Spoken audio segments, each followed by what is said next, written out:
Hello C aspirants, welcome to the channel. I am Ritika Rathi और हमने अपने चैनल पे स्टार्ट की हुई है सीए फाइनल ऑडिट में न्यूली एडेड चैप्टर्स को कवर करने वाली एक सीरीज। और उस सीरीज में हम अभी तक कर चुके हैं चैप्टर नंबर 12 डिजिटल ऑडिट और chapter number 18 SDG and ESG assurance. और इसके बाद हम करने वाले हैं इसी वीडियो में चैप्टर नंबर 9 रिलेटेड सर्विसेज। तो इस वीडियो में हम पार्ट 1 कवर करेंगे और उसके बाद पार्ट 2 में इस चैप्टर को कंप्लीट कर देंगे। पार्ट 2, पार्ट 1 और बाकी के चैप्टर्स देखने के लिए आपको जाना है प्लेलिस्ट में, और उस प्लेलिस्ट का लिंक मैं दे रही हूँ कमेंट में, जो कि मैं पिन कर दूंगी। और ये जो मैं पीडीएफ यूज़ कर रही हूँ, इसका लिंक आपको डिस्क्रिप्शन में मिल जाएगा, आप वहाँ से डाउनलोड कर पाएंगे। तो let's start with chapter number 9।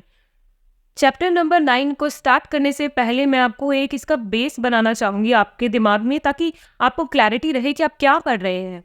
तो एक केस सिनेरियो डिस्कस करती हूँ आपके साथ, आप बिल्कुल फोकस से उसको सुनिएगा। मैं आपको गारंटी दे सकती हूँ कि अगर आपने उस केस सिनेरियो को अच्छे से समझा तो ये चैप्टर आपके लिए डेफिनेटली ईजी होने वाला है। तो क्या है वो केस सिनेरियो? एक चार्टर्ड अकाउंटेंट है, उसके पास में एक कंपनी आती है और उसे अप्रोच करती है। कंपनी कैसी है? एक बहुत बड़ी कंपनी है जिसका पूरे इंडिया के अंदर जगह जगह उसकी गोडाउन्स है, जगह जगह इन्वेंट्री पड़ा है। और वो कंपनी उस चार्टर्ड अकाउंटेंट से डिमांड करती है कि वो उसका इन्वेंट्री जो है वो वेरीफाई करके दे कि रिकॉर्ड्स में जो मेंशन किया गया है वो और गोडाउन में जो पड़ा है वो आपस में कंसिस्टेंट है या नहीं है। तो उसने चार्टर्ड अकाउंटेंट को अप्रोच कर दिया और उसको उसके बदले में बहुत अच्छी फीस भी ऑफर की गई। अब चार्टर्ड अकाउंटेंट क्या है ना, वो सोच में पड़ गया कि ये कैसी सर्विस मुझसे मांगी जा रही है। मैंने तो आज तक जो स्टॉक वेरिफिकेशन किया था वो तभी किया था जब मुझे किसी कंपनी के फाइनेंशियल स्टेटमेंट्स पे ओपिनियन देने के लिए कहा गया था, यानी कि हमें ऑडिट के लिए अपॉइंट किया था, किसी के फाइनेंशियल स्टेटमेंट पे ओपिनियन देना था, एश्योरेंस देनी थी दैट कंपनी के financial statements are free from misstatements. और जब मुझसे ऐसा ओपिनियन देने को कहा जाता था तो मैं स्टैंडर्ड 501 के अंदर जाके स्टॉक को वेरीफाई कर लेता था। लेकिन अब ये लोग मुझे फाइनेंशियल स्टेटमेंट्स की ऑडिट के लिए तो कह नहीं रहे, केवल इन्वेंट्री को वेरीफाई करने के लिए कह रहे हैं। ये किस तरह की इंगेजमेंट है? ऑडिटर सोच में पड़ गया कि उसको मैं एक्सेप्ट करूं या नहीं, और अगर मैंने एक्सेप्ट कर लिया तो मैं उसे किन प्रिंसिपल्स के बेसिस पे करूंगा। तो इसी के लिए इस चैप्टर के इंट्रोडक्शन में ही दिया है कि चार्टर्ड अकाउंटेंट इन प्रैक्टिस को कई बार ऐसी सर्विसेज को ऑफर करने के लिए कहा जाता है जिनमें ना तो एश्योरेंस प्रोवाइड करनी होती, ना ही फाइनेंशियल स्टेटमेंट पे ओपिनियन देना होता। तो उन्हीं चार्टर्ड अकाउंटेंट्स की मदद के लिए हमारे आईसीएआई के एएएसबी यानी आईसीएआई द्वारा जो ये बोर्ड इस्टेब्लिश किया गया है, उसने 2 तरह की स्टैंडर्ड्स दिए और उन्हीं 2 स्टैंडर्ड्स के बारे में इस चैप्टर में दिया गया है। हम पार्ट 1 में पहला स्टैंडर्ड पढ़ेंगे और पार्ट 2 में दूसरा। तो क्या है वो 2 स्टैंडर्ड्स? पहले तो उन स्टैंडर्ड्स का नाम क्या है? स्टैंडर्ड्स ऑन रिलेटेड सर्विसेज, यानी कि SRS। जो उसके ऊपर जिस तरीके की सर्विसेज चार्टर्ड अकाउंटेंट से डिमांड की गई, उन्हीं सर्विसेज को कहते हैं रिलेटेड सर्विसेज, यानी कि that are related to audit but उनमें कोई एश्योरेंस प्रोवाइड नहीं करना पड़ता। तो कौन से 2 स्टैंडर्ड्स हैं? पहला स्टैंडर्ड्स SRS 4400 और दूसरा SRS 4410। पहले का नाम है engagements to perform agreed upon procedures regarding financial information और दूसरे का कंपाइलेशन एंगेजमेंट्स। तो क्योंकि इस चैप्टर में बार बार रिपीट हो रहा है रिलेटेड सर्विसेज, SRS की फुल फॉर्म में भी है रिलेटेड सर्विसेज, तो क्या है ये रिलेटेड सर्विसेज? पहले इनके बारे में जानते हैं। रिलेटेड सर्विसेज से पहले इसी की डेफिनेशन में उसने बताया है कि एश्योरेंस का मतलब क्या होता है। एश्योरेंस एंगेजमेंट के अंदर जो प्रैक्टिशनर होता है या जो चार्टर्ड अकाउंटेंट होता है, वो एक्सप्रेस करता है एक कंक्लूजन जो कि enhance the degree of confidence of the intended user, यानी कि जिस चीज़ पे भी प्रैक्टिशनर अपनी एश्योरेंस दे रहा है, उस डॉक्यूमेंट पे या उस स्टेटमेंट पे यूजर्स का कॉन्फिडेंस भी बढ़ जाता है। कैसे बढ़ेगा? यूजर्स के दिमाग में ये चीज़ रहेगी कि ये डॉक्यूमेंट एश्योर्ड है बाय अ प्रैक्टिशनर, यानी कि बाय अ प्रोफेशनल अकाउंटेंट ये डॉक्यूमेंट एश्योर किया गया है। तो उससे क्या होगा? यूजर का कॉन्फिडेंस लेवल इनहैंस हो जाएगा उस डॉक्यूमेंट पे। ये तो थी एश्योरेंस सर्विसेज। पर रिलेटेड सर्विसेज क्या है? रिलेटेड सर्विसेज के अंदर किसी तरह की एश्योरेंस नहीं दी जाती, और इसमें दिया भी है कि जो सारी सर्विसेज सीए इन प्रैक्टिस देता है वो सभी एश्योरेंस एंगेजमेंट्स नहीं होती।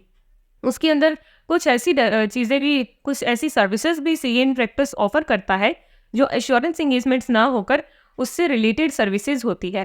तो वो जो एक्स्ट्रा सर्विसेज है उनका नाम है रिलेटेड सर्विसेज।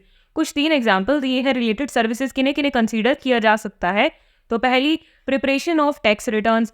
आपने देखा होगा सीए इन प्रैक्टिस को कि इनकम टैक्स की रिटर्न प्रिपेयर करके दे रहे हैं, तो वो जो है वो एश्योरेंस सर्विस नहीं है, वो रिलेटेड सर्विस है। उसके अलावा कंसल्टेशन सर्विसेज जो एक चार्टर्ड अकाउंटेंट ऑफर करता है, ये भी एश्योरेंस इंगेजमेंट्स नहीं है। और तीसरी, ये जो इस चैप्टर के अंदर है, एग्रीड अपॉन प्रोसीजर्स और कंपाइलेशन ऑफ फाइनेंशियल इंफॉर्मेशन, ये दोनों सर्विसेज भी रिलेटेड सर्विसेज की डेफिनेशन में आएगी। तो अब हमने तीसरे पॉइंट में पढ़ा एग्रीड अपॉन प्रोसीजर्स और कंपाइलेशन। एग्रीड अपॉन प्रोसीजर्स तो है ऐसे 4400 में और कंपाइलेशन इंगेजमेंट्स है ऐसे 4410 में। तो क्योंकि अभी हम ऐसे 4400 कवर करेंगे इस पार्ट में, तो पहले हम जानेंगे what are agreed upon procedures. तो क्या है एग्रीड अपॉन प्रोसीजर्स? इसके अंदर एक ऑडिटर को एक क्लाइंट एंगेज करता है, यानी कि एक ऑडिटर से ये कहा जाता है to issue a report of factual findings. केवल उसे जो अपनी एनालिसिस पे जो फैक्ट्स मिले उन्हीं को रिपोर्ट करना है। और उसको वो फैक्ट्स मिलेंगे कैसे? जब वो प्रोसीजर्स लगाएगा। तो यानी कि एक ऑडिटर को स्पेसिफाइड प्रोसीजर्स परफॉर्म करके जो भी फैक्ट्स मिले उन्हें रिपोर्ट करना है। और वो किन चीज़ों पे प्रोसीजर्स लगाएगा? तो इसके अंदर क्या होगा, कोई स्पेसिफिक एलिमेंट है फाइनेंशियल स्टेटमेंट्स का, for example trade payables, trade receivables, particular sales यानी कि क्रेडिट सेल्स या sales from a particular related party, उसके अलावा किसी सेगमेंट का प्रॉफिट, इन सब चीज़ों पे अगर पर्टिकुलर स्पेसिफाइड इन्हीं एलिमेंट्स पे अगर ऑडिटर को कहा जाता है कि आप प्रोसीजर्स परफॉर्म करो और उसके बाद आपको जो फैक्ट्स मिल रहे हैं वो रिपोर्ट करके दो। तो इस तरीके के एंगेजमेंट्स क्या है? Agreed upon procedures that are not related to assurance engagements, and इनके अंदर एश्योरेंस प्रोवाइड भी नहीं की जाती। तो और जिन पर्सन को एग्रीड अपॉन प्रोसीजर्स के लिए अपॉइंट किया गया है या अप्रोच किया गया है, ज़रूरी नहीं कि वो वही ऑडिटर हो जिसे पूरे फाइनेंशियल स्टेटमेंट्स को ऑडिट करने के लिए अप्रोच किया गया है। तो ये दोनों बातें आपको समझ आ गई। एग्रीड अपॉन प्रोसीजर्स क्या है समझ आ गया।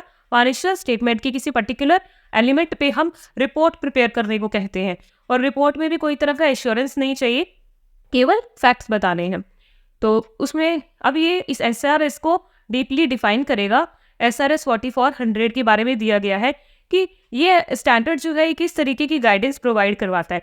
ये गाइडेंस प्रोवाइड करवाता है उन ऑडिटर्स को या उन CAs को, प्रैक्टिशनर्स को, जिन्हें इस तरीके के प्रोसीजर्स को यानी एग्रीड अपॉन प्रोसीजर्स को परफॉर्म करने के लिए अप्रोच किया गया है। तो वो किस स्टैंडर्ड से गाइडेंस लेते हैं? SRS 4400। और इसके अंदर दिया है कि इस SRS का ऑब्जेक्टिव क्या है, ICAI ने इस स्टैंडर्ड को क्यों इशू किया, उसके पीछे उनका ऑब्जेक्टिव क्या था। पहला तो ये कि जब ऑडिटर को एग्रीड अपॉन प्रोसीजर्स के लिए रिपोर्ट प्रिपेयर करने को कहा जाता है, तो ये स्टैंडर्ड गाइड करता है कि उसे किस तरीके के प्रोसीजर्स अप्लाई करने हैं। और दूसरे पॉइंट के अंदर वो उसे गाइडेंस मिलती है कि वो अपनी फैक्चुअल फाइंडिंग्स को किस तरीके से रिपोर्ट करेगा। और ये दोनों के अंदर ही क्या होता है, इसके अंदर स्पेशली मेंशन किया है कि कोई भी तरह का इंश्योरेंस प्रोवाइड नहीं किया जाएगा। जो रिपोर्ट ऑडिटर इशू करेगा उसके बेसिस पे जो यूज़र होगा ना, वो खुद ही कंक्लूजन निकालेगा कि ये जो रिपोर्ट मिली है उससे एंटिटी के अंदर जो वर्क परफॉर्म हो रहा है क्या वो सही है या नहीं है। यानी कि ऑडिटर किसी भी तरीके का क्वालिफिकेशन, मॉडिफिकेशन कुछ भी नहीं इशू करेगा, केवल जो उसको फैक्ट्स मिले उन्हें रिपोर्ट कर देगा। और ये सिर्फ उन्हीं को रिपोर्ट किए जाते हैं जिन्होंने इस चीज़ की डिमांड की गई। जैसे जो फाइनेंशियल स्टेटमेंट्स की ऑडिट होती है वो रिपोर्ट तो जनरल पब्लिक के लिए भी पब्लिश की जाती है, लेकिन इस तरीके की जो ऑडिट रिपोर्ट होती है उसे केवल उन्हीं के लिए इशू किया जाता है या restricted to those peoples only जिन्होंने इसकी डिमांड की थी। और इसके बाद में इन्होंने दिया है difference of audit versus agreed upon procedures. ऊपर जितनी भी बातें की उसमें सबसे पहले और सबसे बड़ा डिफरेंस हमें क्या नजर आया, ऑडिट के अंदर आप एश्योरेंस लेते हैं, ऑडिटर ऑडिट के अंदर एश्योर करके देता है कि financial statements are free from material misstatement whether from fraud और एरर। ठीक है, ये डेफिनेशन हम सबको पता है, लेकिन एग्रीड अपॉन प्रोसीजर्स के अंदर एश्योरेंस प्रोवाइड नहीं की जाती। ये तो था सबसे बेसिक डिफरेंस। उसके अलावा इसके अंदर कोई और डिफरेंस नहीं दिया गया और केवल एक एग्जाम्पल दिया गया है। वो एग्जाम्पल मैं आपको बता देती हूँ। एक एग्रीड अपॉन प्रोसीजर्स का एग्जाम्पल है जिसके अंदर अकाउंट पेएबल को वेरीफाई करने के लिए एक ऑडिटर को अप्रोच किया गया। तो उस तरीके की इंगेजमेंट को क्या है कह रहे हैं, एग्रीड अपॉन प्रोसीजर्स। तो उसके अंदर ऑडिटर क्या क्या करेगा, comparison of name of major suppliers and the amounts outstanding, यानी कि जो ट्रेड पेएबल्स को हम चेक कर रहे हैं ना, तो पेएबल्स कौन होंगे? जिनसे हमने सामान क्रेडिट पे खरीदा है। तो क्या चेक करेगा ऑडिटर? कि जो उनका नाम है वो, और जो उनके रिस्पेक्ट में जो अमाउंट पेंडिंग है वो आपस में चेक करेगा, उनको कंपेयर करेगा या उनको टैली करेगा। उसके अलावा date to the related name and amount in the trial balance, किस डेट पे उन्होंने जो परचेज की वो चेक करेगा। ट्रायल बैलेंस में किस तरीके का बैलेंस या कितनी अमाउंट में बैलेंस आगे गया वो चेक करेगा। और सप्लायर से उसकी स्टेटमेंट मंगवाएगा कि सप्लायर की बुक्स में जो अमाउंट है वो और हमारी बुक्स में जो अमाउंट है वो क्या आपस में मैच हो रही है या नहीं हो रही है, या रिकनसाइल हो रही है या नहीं। यानी कि बैलेंस को सप्लायर से भी कंफर्म कर लेगा। उसके बाद क्या करेगा? जो सप्लायर से स्टेटमेंट मंगवाई है वो, और जो हमारी ऑर्गेनाइजेशन में ट्रायल बैलेंस में जो बैलेंस शो हो रहा है वो, उन दोनों को आपस में टैली कर लेगा। तो ये एक एग्जाम्पल था जिसमें हम ट्रेड पेएबल्स के ऊपर एग्रीड अपॉन प्रोसीजर्स जो है वो कैसे परफॉर्म होते हैं वो दिया है। उसके बाद आ रहा है general principles of N agreed upon procedure engagement. इस तरीके की एंगेजमेंट में प्रैक्टिशनर को कौन कौन से प्रिंसिपल्स को फॉलो करना है? तो बिल्कुल सिंपल, आपने कोड ऑफ एथिक्स चैप्टर अगर पढ़ा है वो, नहीं तो कोई सिंपल आपको प्रिंसिपल्स दिए जाते हैं ना ऑडिट से रिलेटेड, हमने 5 प्रिंसिपल पढ़े होते हैं, यहाँ पर भी वही सेम है। Confidentiality, objectivity, professional competence, professional care या ड्यू केयर और इंटीग्रिटी। यानी कि मैं आपको एक इसका निमोनिक दूं तो मैंने आज तक इन प्रिंसिपल्स को ऐसे लर्न किया है कि ऑडिटर को जो प्रिंसिपल फॉलो करने हैं या एग्रीड अपॉन प्रोसीजर्स के लिए जो प्रिंसिपल होते हैं वो है COPPI, यानी कॉपी में लिख के रखे हैं उसने प्रिंसिपल्स। ये निमोनिक है आपके लिए। और कॉपी की फुल फॉर्म में वही confidentiality, objectivity, professional care, professional competence and I for integrity. तो आई होप मेरा निमोनिक आपके काम आने वाला है। और उसके बाद में एक इम्पॉर्टेंट चीज़ कि एग्रीड अपॉन प्रोसीजर्स के अंदर इंडिपेंडेंस की रिक्वायरमेंट नहीं होती। इंडिपेंडेंस की रिक्वायरमेंट कहाँ होती है? जब ऑडिटर को ट्रू एंड फेयर ओपिनियन देना होता है तो होता है कि ऑडिटर एश्योरेंस दे रहा है तो वो ऑर्गेनाइजेशन से या एंटिटी से इंडिपेंडेंट हो। लेकिन यहाँ तो केवल फैक्ट्स ही रिपोर्ट करनी है, तो यहाँ ऐसी कोई रिक्वायरमेंट नहीं है कि एग्रीड अपॉन प्रोसीजर्स परफॉर्म करने वाले प्रैक्टिशनर को एंटिटीज से इंडिपेंडेंट होना चाहिए। लेकिन ऐसी रिक्वायरमेंट कब अराइज हो सकती है? अगर टर्म्स ऑफ एंगेजमेंट में ये बात मेंशन की गई है कि that it is required that the practitioner to be independent of the entity, तब आपको इंडिपेंडेंस का ख्याल रखना है। Otherwise there is no such requirement of independence. उसके बाद दिया है टर्म्स ऑफ एंगेजमेंट, यानी कि इस तरीके की एंगेजमेंट की क्या क्या शर्तें रहेगी, उसके अंदर क्या क्या मैटर्स इंक्लूड हुए हैं वो आपको इस टेबल में दिए हैं। तो क्या है, ये भी बिल्कुल सिमिलर टू दैट ऑडिट के एंगेजमेंट के लिए जो हम मैटर्स पढ़ते हैं उसके काफ़ी सिमिलर है।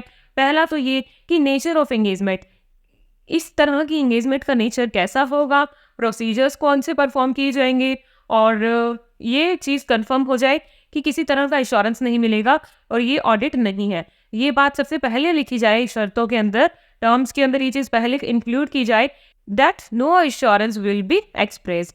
उसके बाद में सेकेंड नंबर पे आप जो मैटर इंक्लूड करेंगे टर्म्स ऑफ एंगेजमेंट में वो है पर्पस ऑफ द एंगेजमेंट। इस तरीके का अगर आप एंगेजमेंट करवा रहे हैं एग्रीड अपॉन प्रोसीजर्स के लिए, किसी प्रैक्टिशनर को एंगेज कर रहे हैं तो उसका पर्पस क्या है। उसके बाद में identification of financial information to which these type of procedures will be applied, यानी कि प्रैक्टिशनर अपने अग्रीड अपॉन प्रोसीजर्स किन किन फाइनेंशियल इंफॉर्मेशन पे अप्लाई करेगा, आपको उन्हें भी आइडेंटिफाई करना है। और फिर nature, timing and extent of procedures, और लास्ट में limitation and distribution of report of actual findings. दोनों ही बातें बतानी है क्योंकि ये रिपोर्ट लिमिटेड होती है। इस रिपोर्ट का डिस्ट्रीब्यूशन लिमिटेड होता है, केवल उन्हीं लोगों तक होता है जिन्होंने इसकी रिक्वायरमेंट रेज की हो या जिन्होंने डिमांड की हो। तो ये फैक्ट भी मेंशन होना चाहिए टर्म्स ऑफ एंगेजमेंट में। तो क्या 5 चीज़ें थी?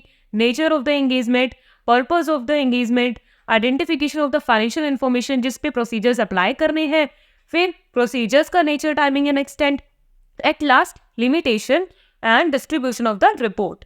तो ये बिल्कुल इजी टॉपिक था। उसके बाद में कौन किसको एंगेजमेंट लेटर सेंड करता है, तो नॉर्मल ऑडिट जो है, हमने ऑडिट के बारे में जितना पढ़ा है ऐसे 210 के अंदर हमने ये चीज़ पहले पढ़ी है कि ऑडिटर एंगेजमेंट लेटर जो है वो सेंड करता है एंटिटी को। तो इसके अंदर भी auditor sends an engagement letter documenting the key terms of engagement, key terms of appointment, एक ही बात है, तो कौन सेंड करेगा? ऑडिटर सेंड करेगा। किसको सेंड करेगा? क्लाइंट को। तो client it confirms the auditor acceptance of the appointment. तो जैसे ही auditor letter of engagement send करता है, ये क्या दर्शाता है कि ऑडिटर ने अपनी एक्सेप्टेंस दे दी है इस तरीके की एंगेजमेंट को परफॉर्म करने के लिए। और वो एंगेजमेंट लेटर में और कौन से मैटर इंक्लूड करेगा? पहला तो ये कि जो जो प्रोसीजर्स वो अप्लाई करने वाला है उनकी लिस्ट दे देगा कि मैं अगर इस तरीके की एंगेजमेंट में एंगेज हो रहा हूँ तो मैं किस तरीके के प्रोसीजर्स या कौन कौन से प्रोसीजर्स अप्लाई करूँगा।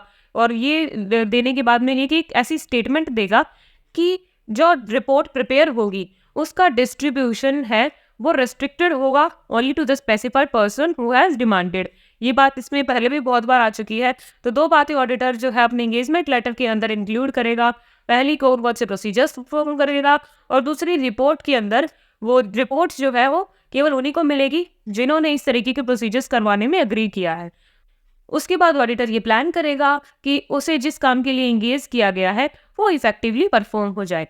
और फिर है वो प्रोसीजर्स लगाएगा और एविडेंस ऑब्टेन करेगा। ये नॉर्मल ऑडिट प्रोसेस की तरह ही है, आपको इजीली रन हो जाएगी कि पहले वो इंगेजमेंट लेटर सेंड कर रहा है, फिर वो प्लानिंग कर रहा है, फिर वो प्रोसीजर्स लगा रहा है और एविडेंस ऑब्टेन कर रहा है। प्रोसीजर्स कौन कौन से, ये भी हमने ऑडिट में पढ़े हैं पहले। इसके अंदर है इंक्वायरी, रिकम्प्यूटेशन, ऑब्जर्वेशन, इंस्पेक्शन और ऑब्टेनिंग कंफर्मेशन। इनके बारे में डीपली आप ऐसे 500 की सीरीज में पढ़ लेंगे। यहाँ इसके बारे में कुछ भी डीप डिस्कशन नहीं है, केवल नेट्स लर्न करने हैं आपको। और उसके बाद में आ गया रिपोर्टिंग। रिपोर्टिंग करेगा क्योंकि एविडेंस मिल चुके हैं, तो अब रिपोर्ट कैसे देनी है? रिपोर्ट का पर्पस क्या होगा कि उसे जिस काम के लिए इंगेज किया गया है उसके जो फैक्चुअल फाइंडिंग्स हैं, उससे जो फैक्ट्स मिले उन्हें डिटेल में अपनी रिपोर्ट में इनकॉर्पोरेट करे। और रिपोर्ट की हेडिंग्स क्या होगी? वही सेम जो ऑडिट रिपोर्ट की हेडिंग्स होती है। पहले नंबर पे टाइटल, दूसरे पे एड्रेसी और उसके बाद में आइडेंटिफिकेशन ऑफ स्पेसिफिक फाइनेंशियल और नॉन फाइनेंशियल इंफॉर्मेशन जिसके ऊपर उसने प्रोसीजर्स अप्लाई किए हैं। तो फर्स्ट नंबर पे वो टाइटल लिखेगा that it is agreed upon procedures report. दूसरे नंबर पे एड्रेसी कि वो रिपोर्ट किसके लिए प्रिपेयर की गई है। तीसरे नंबर पे किस इंफॉर्मेशन पे उसने प्रोसीजर्स लगाए हैं। नेक्स्ट पे वो ये एक ऐसी स्टेटमेंट देगा जिसमें ये लिखेगा कि उसने जो प्रोसीजर्स लगाए हैं वो वही है जिन पे उन्होंने पहले अग्री किया था। और उसके बाद में फिफ्थ नंबर पे ये लिखा गया है कि engagement was performed in accordance with the standards. कौन से standards? Standards on related services. और फिर वो आइडेंटिफाई करेगा पर्पस, किस पर्पस के लिए ये रिपोर्ट जो है या ये अग्रीड अपॉन प्रोसीजर जो है वो कंडक्ट किया गया है। और नेक्स्ट में लिखेगा स्पेसिफिक प्रोसीजर्स उसने कौन कौन से लगाए, यानी कि टाइटल, एड्रेसी, उसके बाद में कौन सी इंफॉर्मेशन पे प्रोसीजर लगाए। फिर आ रही है कुछ स्टेटमेंट। कैसी स्टेटमेंट? पहली स्टेटमेंट कि प्रोसीजर्स वही है जिन पे एग्रीमेंट हुआ था। दूसरा कि मैंने स्टैंडर्ड के अकॉर्डिंग काम किया है। और उसके बाद में नेक्स्ट नंबर पे ये आ रहा है कि पर्पस क्या था इस तरीके की एंगेजमेंट का और कौन कौन से प्रोसीजर्स लगाए हैं, फिर उनकी लिस्ट। उसके बाद में एच नंबर पॉइंट है description of the auditors factual finding. यहाँ से स्टार्ट हो रही है, प्रोसीजर्स खत्म हो गए, यहाँ से स्टार्ट हो रहा है कि हमें क्या मिला, वो रिपोर्ट स्टार्ट हो रही है। इसलिए मैंने दोनों में ब्रेकअप दिया है। तो आपको जी तक अलग लर्न करने इजीली लर्न हो जाएंगे फिर। और फिर एच से नई स्टोरी स्टार्ट हो रही है। अब ऑडिटर को फैक्चुअल फाइंडिंग मिल गई तो उसको डिटेल में लिखेगा, उसके अंदर एरर्स या कुछ एक्सेप्शंस मिली है उनको डिटेल में मेंशन करेगा। फिर एक स्टेटमेंट देगा कि जो प्रोसीजर उसने परफॉर्म की है उसके अंदर किसी भी तरह की एश्योरेंस नहीं दी गई। और उसके बाद वो क्या स्टेटमेंट देगा कि ऑडिटर को अगर कोई एडिशनल प्रोसीजर्स की रिक्वायरमेंट थी परफॉर्म करेगी तो वो भी ऑडिटर ने परफॉर्म किए हैं। फिर ये सारी जो स्टेटमेंट्स है ये रिपोर्टिंग से रिलेटेड आ रही हैं।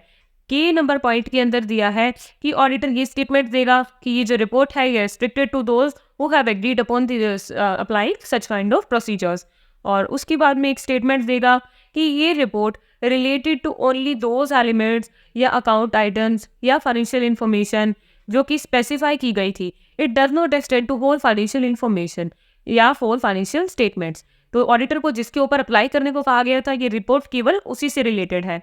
उसके बाद में 3 पॉइंट अलग से, M&O पॉइंट आपको अलग से लर्न करने हैं, डेट, प्लेस और सिग्नेचर, ये तीनों चीजें लास्ट में। तो कैसे लर्न करेंगे आप? पहले आप A to G तो मैंने आपको अलग से बता दिए।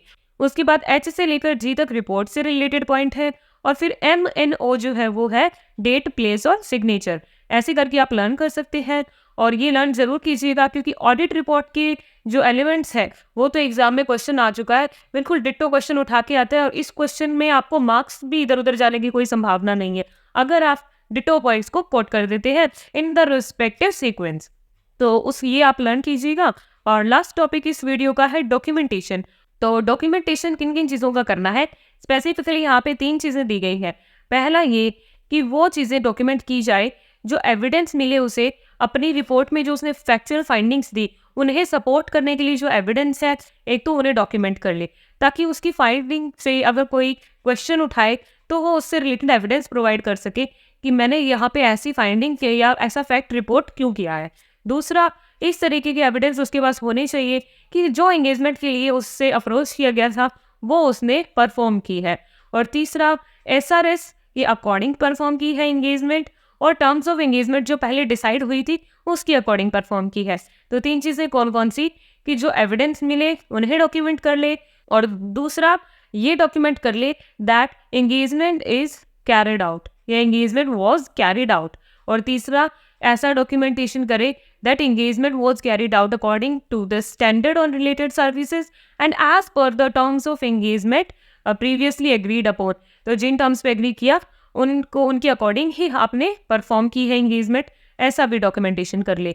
तो ये तीनों चीज़ें डॉक्यूमेंट हो जाएगी। उसके बाद इस चैप्टर के अंदर आगे आएगा SRS 4400, जो नेक्स्ट वीडियो में कवर किया जाएगा। और इसके बाद आप किस चैप्टर पे वीडियो चाहते हैं कमेंट करके बताइएगा ज़रूर, और ये नए चैप्टर्स की सीरीज़ आपको कैसी लगी ये भी बताइएगा। पढ़ते रहिए, तब तक के लिए गुड बाय।